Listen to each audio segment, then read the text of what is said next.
When I make sweet rice, this is a cup of rice with 2 cardamom. I put about 3/4 cup of water, maybe probably more actually. So I'm going to let this boil until it's nice and very soft and sticky. Alright, so here I have about almost a half of a cup of heavy cream.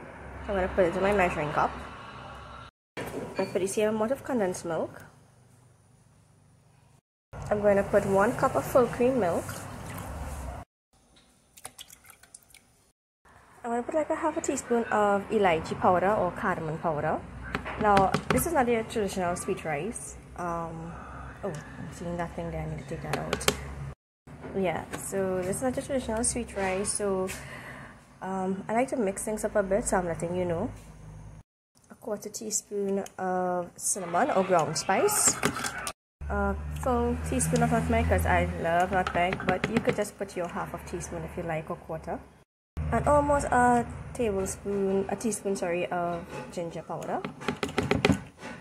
And basically a half a teaspoon of mixed essence. You could adjust this to suit, because if you find it's not sweet enough, or like you don't want too much taste overpowering another taste, like example the ginger and the nutmeg, is up to you. Now I'm going to give this a little mix. Right. Now a lot of people put like raisins and cherries and these kind of stuff. I like to use mixed fruit, so I'm going to use basically about half of this. I'm going to cut it and give it a rinse. And there we have it. So I'm waiting for my rice to actually finish before I add in all this stuff together. So I just drained my rice. I am using back the same pot that I boiled in the first place. So make sure when you're doing this that your greens is basically like really sticky and mashy. It's not too hard or anything like that. And when you're finished there, when it is the same pot that I just boiled my rice, I just strained it. So when you're doing this, please make sure like when you take your rice grain, it's really sticky and easy to mash. Right, so now it's on a very low heat. So what I'm going to do is that I'm going to add the mixture that I had, which is this, in my pot, and let it start to get warm. Now if you did this the same way that I mixed it, you'll realize it actually smells like ice cream. So we're going to actually let this heat up on a low heat and make sure all the particles and everything is dissolved.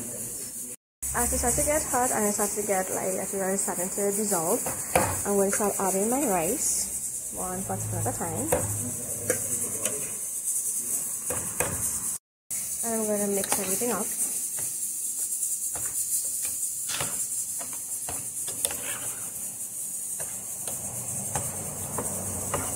I'll let it slow cook until it dries down and get a little thick.